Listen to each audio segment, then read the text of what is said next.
ಜೀವನ ರೇಖೆ ಮೇಲೆ ಭಾಳಷ್ಟು ಜನ ಕೇಳ್ತಾರೆ, ಅದು ಏಜ್ ಕ್ಯಾಲ್ಕುಲೇಷನ್ ಇದು ಕರೆಕ್ಟಾ ಅಂತ. ಇಲ್ಲಿ ನೋಡಿ ನಾನು ನಿಮಗೆ ತೋರಿಸ್ತಾ ಇದ್ದೀನಿ. ಆತರಿಂದ ಇಲ್ಲಿ 80 ವರ್ಷದವರೆಗೂ ಇವರು ಜೀವಿಸ್ತಾರೆ ಅಂತ ಕೆಲವು ಕಡೆ ಹೇಳ್ತಾರೆ. ಆದರೆ ಇದು ತಪ್ಪು ಅಂತ ನಾವು ಹೇಳ್ತೀವಿ. ಯಾಕಂದರೆ ಕೆಲವು ಮಕ್ಕಳದು ಕೂಡ ನಾನು ನೋಡಿದ್ದೀನಿ. ಚಿಕ್ಕ ಮಗು ಅದು. ಸೊ ಡೆತ್ ಆಗಿತ್ತು. ಆ ಮಗು ಕೈ ಅವರು ಡೆತ್ ಆಗೋಕ್ಕೂ ಮೊದಲು ಅವ್ರು ನನಗೆ ಹೆಲ್ತ್ ಇಶ್ಯೂಸ್ ಇದ್ದಾಗ ತೋರಿಸಿದ್ರು. ಸೊ ಜೀವನ ರೇಖೆ ಭಾಳಷ್ಟು ಚೆನ್ನಾಗಿತ್ತು. ಬಟ್ ಆದರೂ ಕೂಡ ಯಾಕೆ ಡೆತ್ ಆಯಿತು? ಹಾಗಾಗಿ ಹೆಲ್ತ್ ಲೈನ್ನ ನಾವು ಅಥವಾ ನಾವು ಎಷ್ಟು ವರ್ಷ ಬದುಕ್ತೀವಿ ಅನ್ನೋದನ್ನು ನಾವು ಜೀವನ ರೇಖೆಯಲ್ಲಿ ನೋಡಬಾರ್ದು ಅಂತಲೇ ನಾನು ಮಾತ್ರ ಹೇಳ್ತೀನಿ. ಯಾಕಂದರೆ ಖಂಡಿತ ಇದು ತಪ್ಪಾಗುತ್ತೆ. ಕೆಲವರು ಜೀವನ ರೇಖೆ ತುಂಬಾ ಚೆನ್ನಾಗಿರುತ್ತೆ, ಅಲ್ಲಿ ಈ ರೀತಿಯಾಗಿ ಅವರು ಬೇಗ ಡೆತ್ ಆಗಿಬಿಡ್ತಾರೆ ಅಂತ ಬಂದುಬಿಡುತ್ತೆ. ಸೊ ಇಷ್ಟು ವರ್ಷ ಜೀವಿಸ್ತಾರೆ, ಇಷ್ಟು ವರ್ಷ ಸತ್ತೋಗ್ತಾರೆ, ಈ ಥರದ್ದೆಲ್ಲ ಸುಳ್ಳು. ಇದರಲ್ಲಿ ಏನಪ್ಪ ಅಂದರೆ ಇನ್ಸಿಡೆಂಟ್ಸ್ ಏನಾಗ್ತವೆ.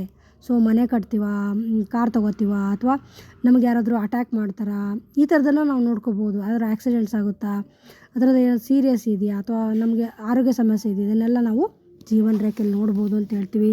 ಮತ್ತು ಎರಡೂ ಕೈದು ನಾವು ಕ್ಯಾಲ್ಕುಲೇಟ್ ಮಾಡಿನೇ ನೋಡಬೇಕು ಅಂತ ಹೇಳ್ತೀವಿ.